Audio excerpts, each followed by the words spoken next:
जी हाँ, party cash में interested है, पैसे रख नहीं सकती थी। जी हाँ, थैंक यू।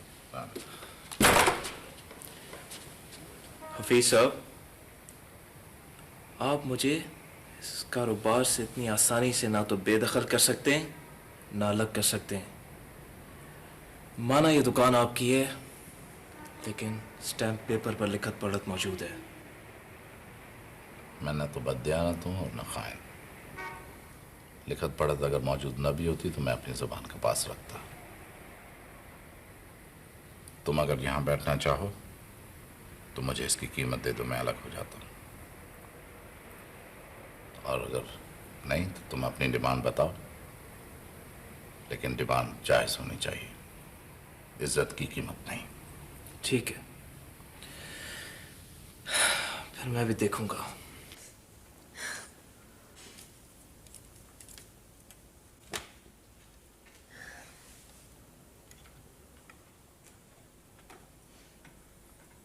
तुम्हारे रोने से उस गलती का अजाला तो नहीं हो सकता ना, जो तुमने अपनी नादानी में किया है। जानता हूं मैं कि तुम क्या कहना चाहती हो, पता है मुझे।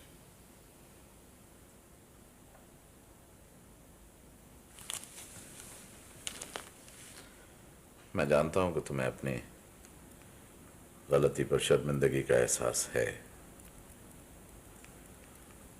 अगरचे मेरे लिए ये बहुत कठिन होगा, लेकिन मैं पूरी कोशिश करूंगा कि तुम्हारी इस गलती को भुला सकूं। आप मुझे तलाक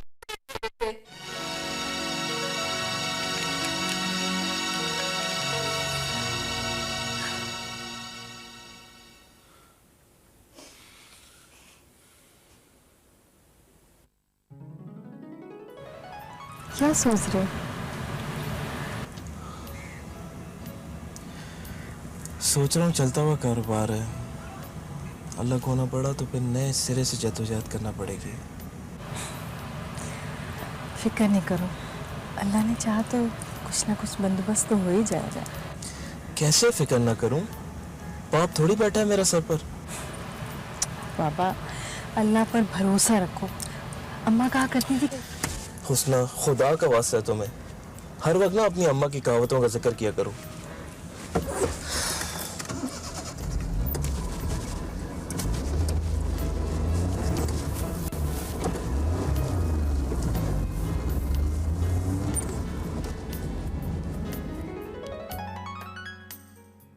हुस्ना,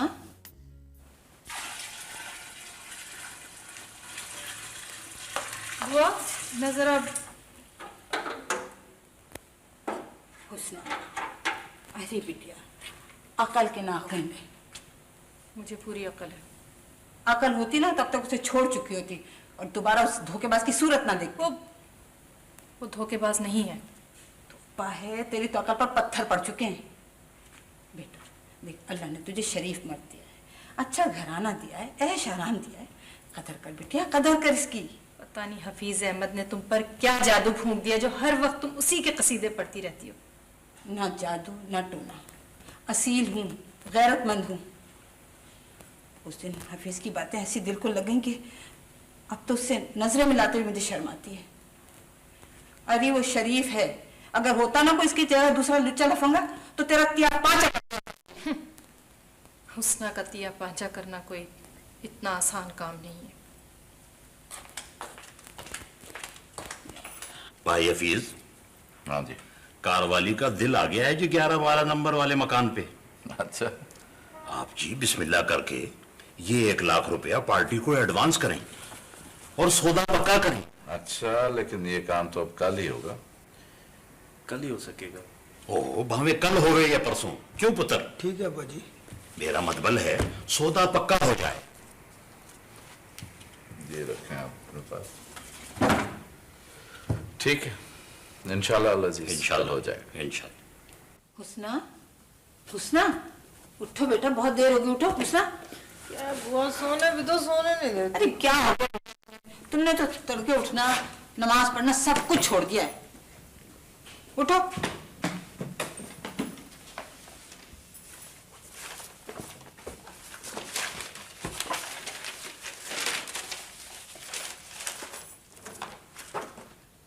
बुआ, मेरे इसमें पैसे पड़े हुए थे। इसी में होंगे भैया।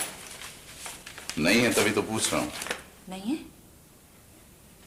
कितने थे? 1 लाख रुपए। क्या 1 लाख? हुस्ना सुन रही हो? मुझे क्या मतलब बुआ?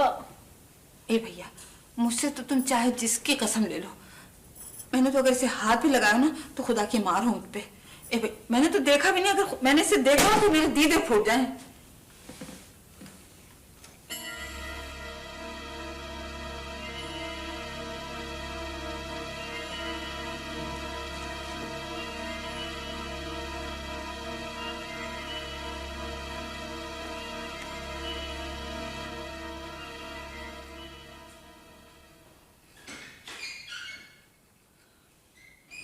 साहब ऐसे है तो बहुत कीमती जगह। यानी 1-2 प्लाट्स लेकर डाल दिए जाएं? हाँ हाँ, क्यों नहीं।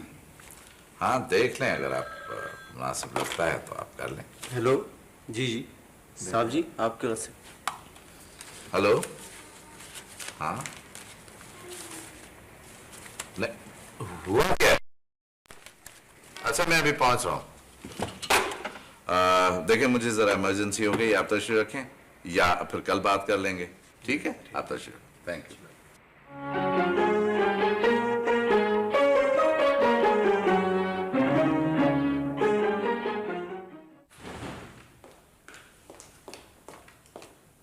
क्या हुआ बुआ? भैया, ये हुस्ना बता रही थी कि उन दोनों ने ना ढाटे बांधे रखे थे और दोनों के हाथों में पिस्तौलें थी। मैं तो वो साथ वाले कमरे में सो रही थी और ये हुस्ना बेचारी बिस्तर पर लेटी रिसाला पड़ रही थी और उन लोगों ने हुस्ना की कनपट्टी पे रिवॉल्वर रखी और है ना, और वो फिर तिजोरी में से ना सारा जेवर, कागजात और वो क्या कहते हैं वो बांड सब लेके चले गए और जाते जाते कह रहे थे कि अगर किसी को बताया ना तो हम आके ना गोली मार देंगे। भैया हमने अभी तक किसी को नहीं बताया। देखो ना मेरी बच्ची को नंगी पुच्ची करके चले गए, कम वक्त मारे। तो अब रोने की क्या जरूरत है, उसी वक्त बाहर निकल के शोर मचाया होता। तुमने सुना नहीं भैया वो क्या कह के गए थे? तो चोरों का और काम क्या होता है? अच्छा ठीक है, चीजों को मत छेड़ना जब तक पुलिस आ जाए। मैं रिपोर्ट दर्ज कराने जा रहा हूँ। बुआ वो फिर आने का कह गए। मुझे तो अपनी जान प्यारी है। मैं किसी पुलिस को बयान नहीं दे रही।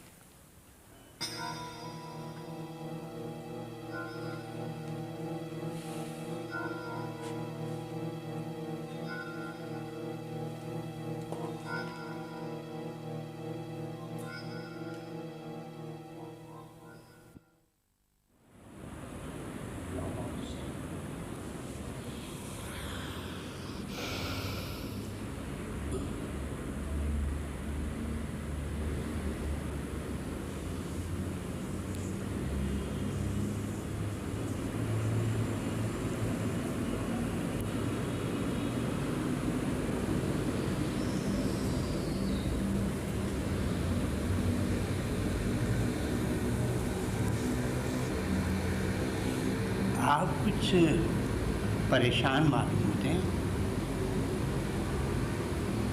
क्या बात है?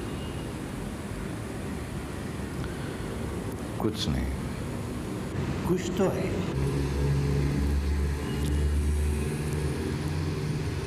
कुछ भी नहीं। बताइए, हो सकता है मैं आपके किसी काम आ सकूं। तरद्दुद मत कीजिए साहब, अपनी परेशानियां बयान कर दीजिए। कुछ परेशानियां बयान कर देने ही से रफा हो जाती हैं। एक बात बताइए इमाम साहब। जी जी।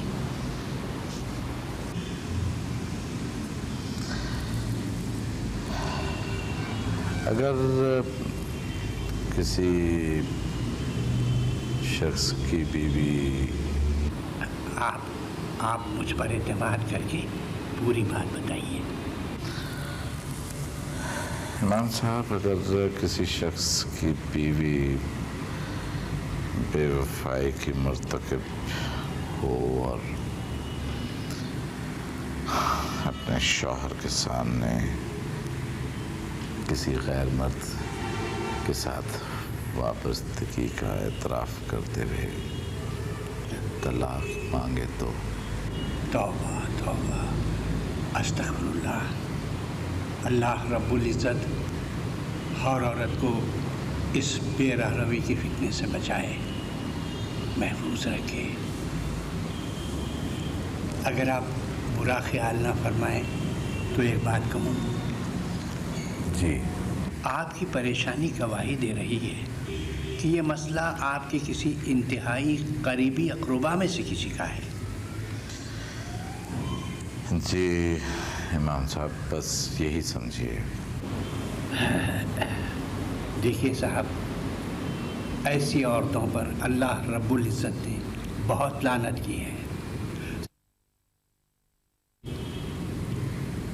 सूरह नूर में आया है, अगर तुम अल्लाह और रोज़े आखिरत पर यकीन रखते हो तो अल्लाह के हुक्म की तामील में ऐसे मर्द और औरत के हाल पर किसी किस्म का तरस तुम पर दामनगीर न हो। और अगर मर्द ऐसी औरत को कुछ अपनी मोहब्बत और कुछ दुनिया वालों से शर्म और दूसरी मसलियतों के तहत तलाक न देना चाहे तो साफ जाहिर है कि मर्द उस औरत के गुनाह से चश्मपोशी करके वो गुनाह खुद अपने सर भी ले रहा है।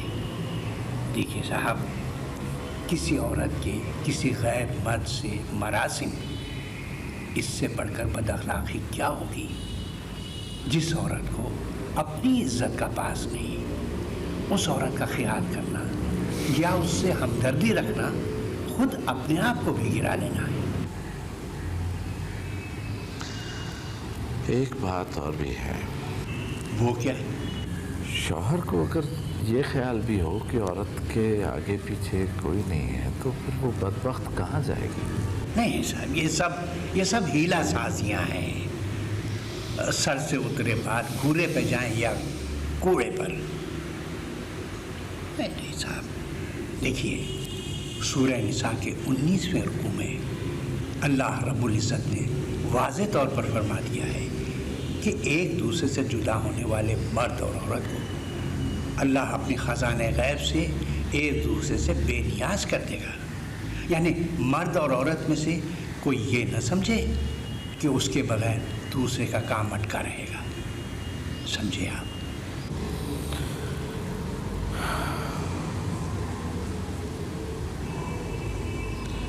बहुत बहुत शुक्रिया इमाम साहब आपका।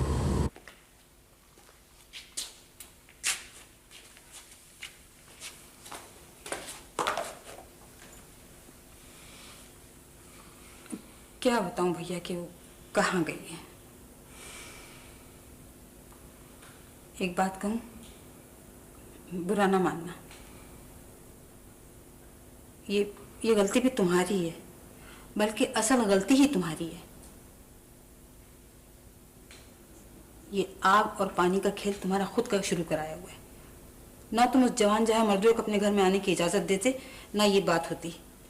ये कहाँ की अकलमंदी बताओ कि जवान बीवी के होते हुए गैर मर्द को घर में आने का रास्ता बताया जाए।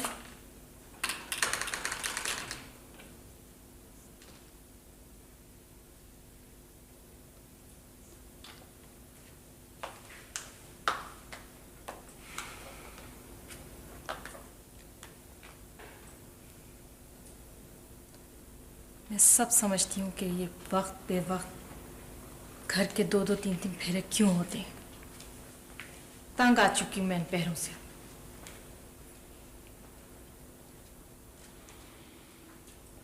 कहाँ गई थी? क्या ये बताना जरूरी है? हाँ। क्यों? इसलिए कि मैं तुम्हारा शौहर भी हूँ। बाजार गई थी। अच्छा, आओ बैठो इधर।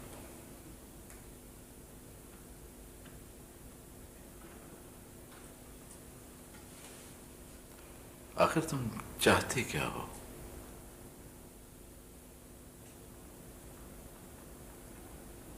तलाक।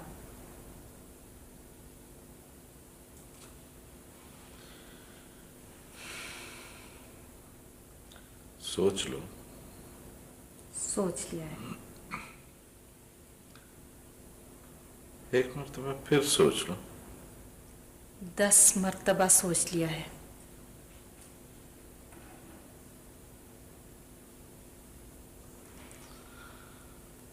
इसका मतलब है कि तुमने अपनी बर्बादी का तहैया कर लिया है। ठीक है, बर्बादी ही सही, मुझे किसी हमदर्दी वमदर्दी की जरूरत नहीं है।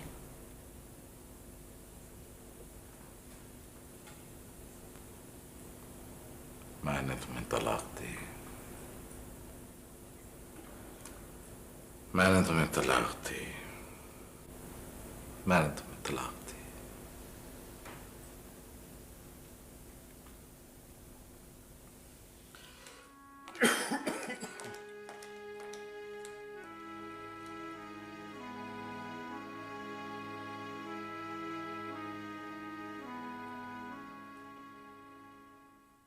बुआ, सुना है हफीज ने तलाक के बाद हुस्ना को इद्दत गुजारने के लिए उसके चचा के घर खुद छोड़ कर गया। हाँ, पहले उसने मुझसे कहा था कि हुस्ना की इद्दत तक मैं उसके साथ उसके मकान में रहूं। अच्छा। लेकिन मैंने खुद इनकार कर दिया। क्यों? अरे बस मेरा तो दिल खट्टा हो गया था हुस्ना की तरफ से। कितना उसे समझाया, कितना बुझाया, मगर बहुत बुरा किया वैसे हुस्ना ने। अरे ऐसा वैसा बुरा किया, बहुत ज्यादा बुरा किया। ये भी सुना है बुआ कि हफीज ने हुस्ना को मेहर अदा कर दिया और इद्दत का पूरा खर्चा भी दे रहा है। ठीक सुना है तुमने। लेकिन वो वैसे है बहुत शरीफ आदमी। शरीफ? अरे हीरा आदमी है, हीरा आदमी है। हाय, जब मैं चल रही थी ना तो मुझसे कहने लगा, बुआ कभी भी अगर किसी चीज की जरूरत हो तो बिला हिचकिचाहट मुझे बता देना। मेरा तो बुढ़ापा ही खराब हो गया। अभी तो मैं बतूलन के पास आ बैठी हूँ। देखो अब अल्लाह कहाँ ले जाए। ए बुआ, कहीं जाने की जरूरत नहीं, इसे अपना ही घर समझो। अरे हम दो ही तो जी हैं, औलाद अल्लाह ने हमें दी नहीं। देखो तुम्हारे आने से ना मेरा भी जी बहल गया है। देखो अब मैं तुम्हें कहीं नहीं जाने दूंगी, कह दिया बस मैंने।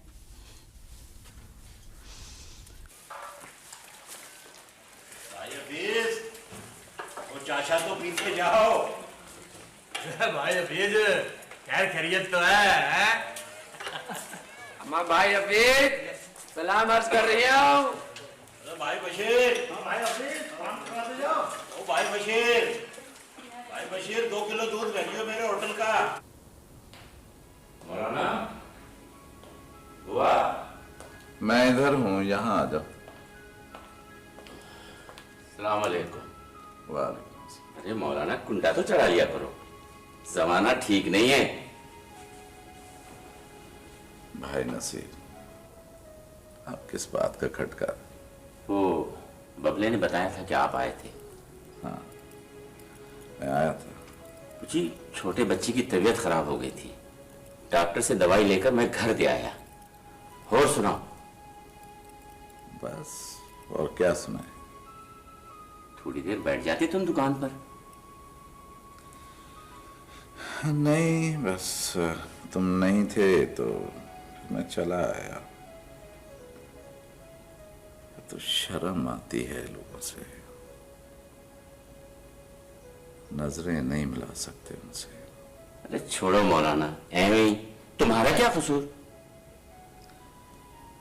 भाई नसीर, दुनिया कसूर और बेकसूर को नहीं देखती। वो तो बस लोगों की मजबूरियों, महरूमियों और कमजोरियों का मजाक उड़ाती है। वो दफा करो जी दुनिया को, आप इन कबीसों की परवाह न करो। और सुनाओ, अब क्या इरादा है? बस अब तो यही सोचा है कि इस शहर को छोड़ दें। क्या मतलब? अब अब तो किसी ऐसे शहर में जाकर बसेंगे जहां कोई हमें जानता ना हो। छोड़े मौलाना, इधर ही रहो। अपनी जगह अपनी होती है। हाँ, होती तो है।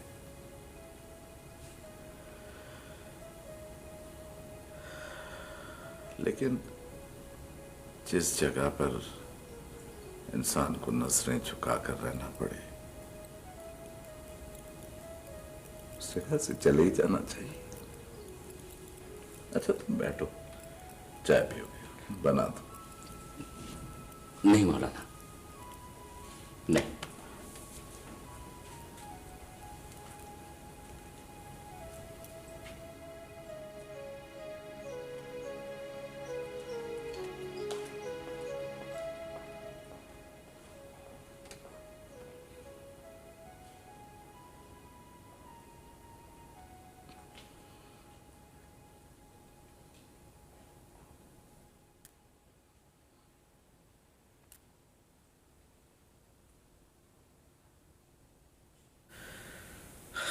मुझे अफसोस है उसने।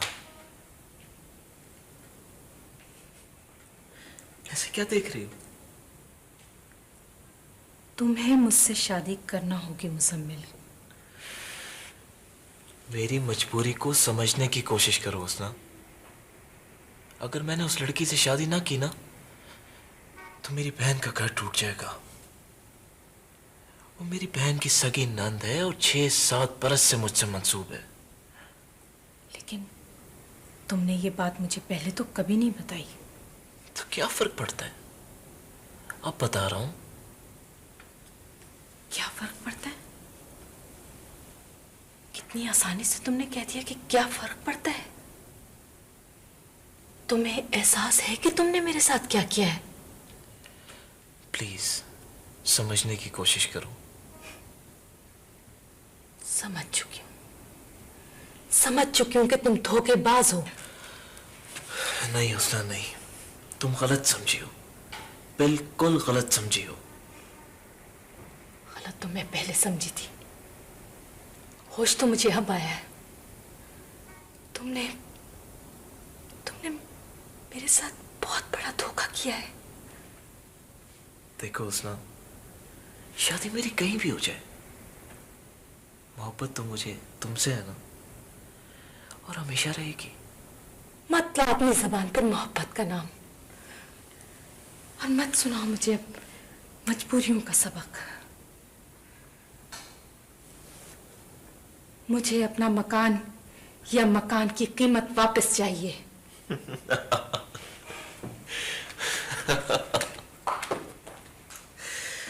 मकान?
अच्छा,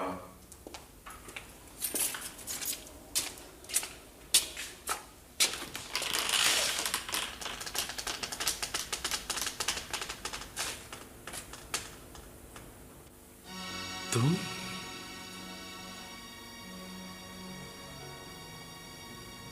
अंदर आ जाओ।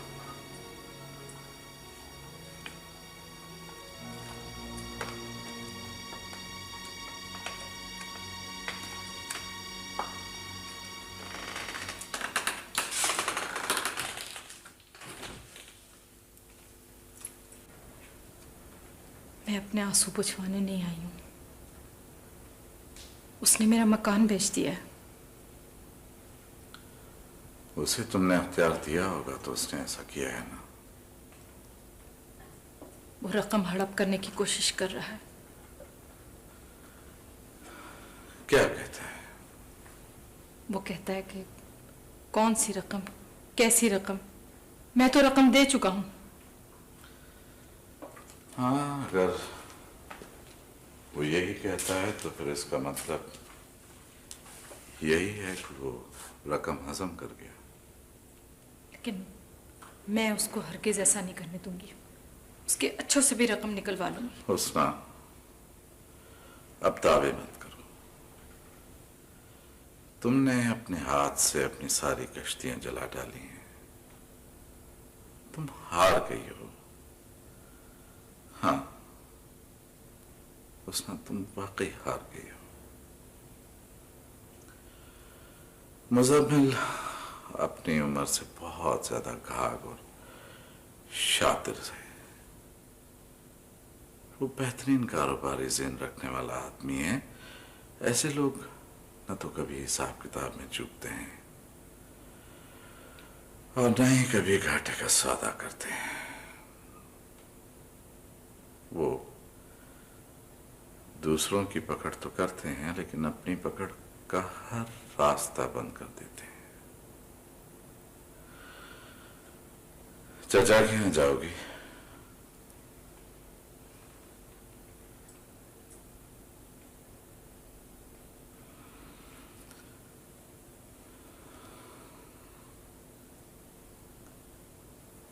मैं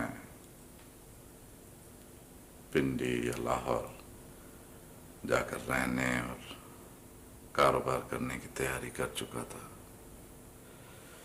ये घर भी बेचने का इरादा था लेकिन अब ये इरादा मुलतवी कर दिया है। तुम बुआ को बुला लो और यहीं रहो जब तक अल्लाह रब्बुल इज्जत तुम्हारा कोई दूसरा बंदोबस्त नहीं कर देता। मैं तुम्हें खर्चा भेजता रहूंगा। किस नाते? किस नाते मैं इस घर में रह सकती हूँ? किस नाते आप मुझे खर्चा भेजेंगे?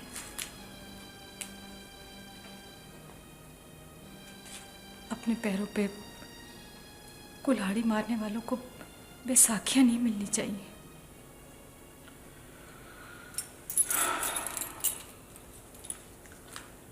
इस तल्ख तजुर्बे के नतीजे में तुम एक बात तो जान गई होंगी कि आइंदा अपने शौहर और घर की कदर करो। मेरा मतलब है उस शख्स की जिससे आइंदा तुम्हारा मुस्तकबिल वाबस्ता होगा।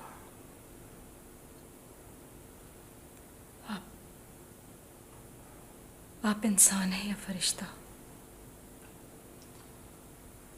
मैंने आपके साथ क्या किया और आपको पता है कि मैंने आपके साथ क्या किया है? हाँ, तुमने अपनी नासमझी में खुद को मुझसे अलग कर दिया।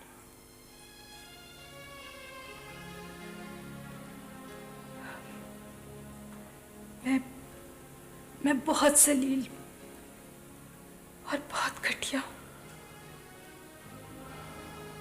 मैंने आपको बहुत नुकसान पहुंचाया है। उस बेईमान आदमी ने मुझसे कहा कि उसका कारोबार हो जाएगा तो वो मुझसे, आपको पता भी नहीं कि मैंने उस जलील आदमी की खातिर आपको कितना नुकसान पहुंचाया। मुझे माफ कर दीजिए।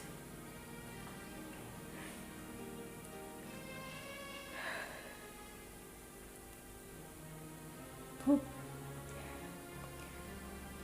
ब्रीफ केस में से रकम भी मैंने निकाली थी उसको देने के लिए, और वो डकैती भी एक ड्रामा थी।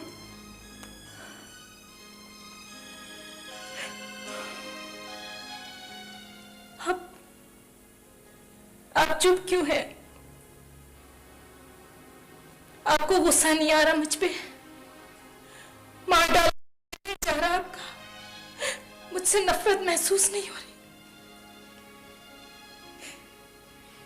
मुझे मार डालिए, बोलिए, कुछ तो बोलिए, वरना आपकी खामोशी मुझे मार डालेगी। बोलिए,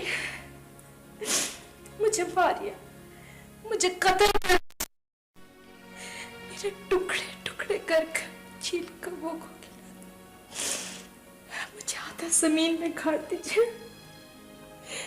मुझे मारिए। मैंने आप जैसे शरीफ आदमी को बहुत नुकसान पहुंचाया। कुछ बोलिए, मुझे बुरा कहिए, कहिए।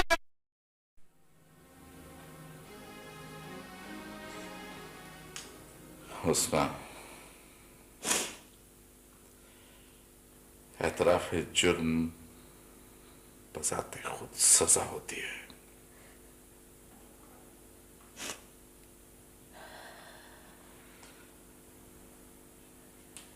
मुझे माफ कर दीजिए प्लीज। माफी अल्लाह से मांगो। मैं मस्जिद जा रहा हूं। सुबह को फजर की नमाज के बाद बुआ को लेता हूंगा और उसे यहां पर छोड़कर चला जाऊंगा।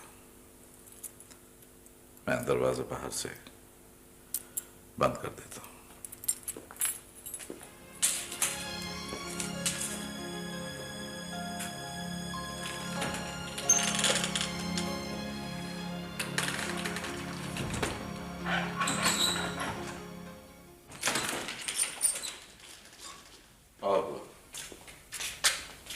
उसे जगाओ और पूछो नाश्ता वगैरह करना हो तो मैं ले आऊं।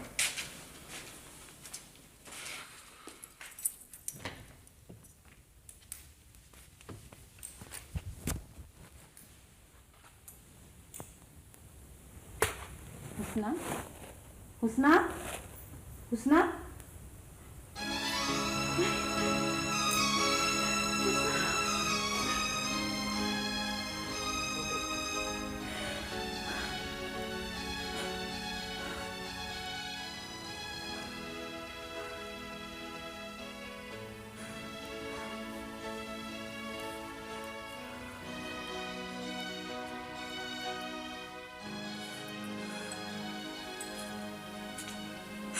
भैया,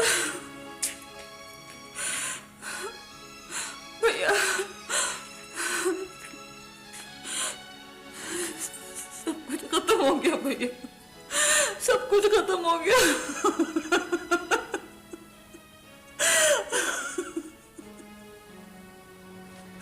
सब खत्म हो गया।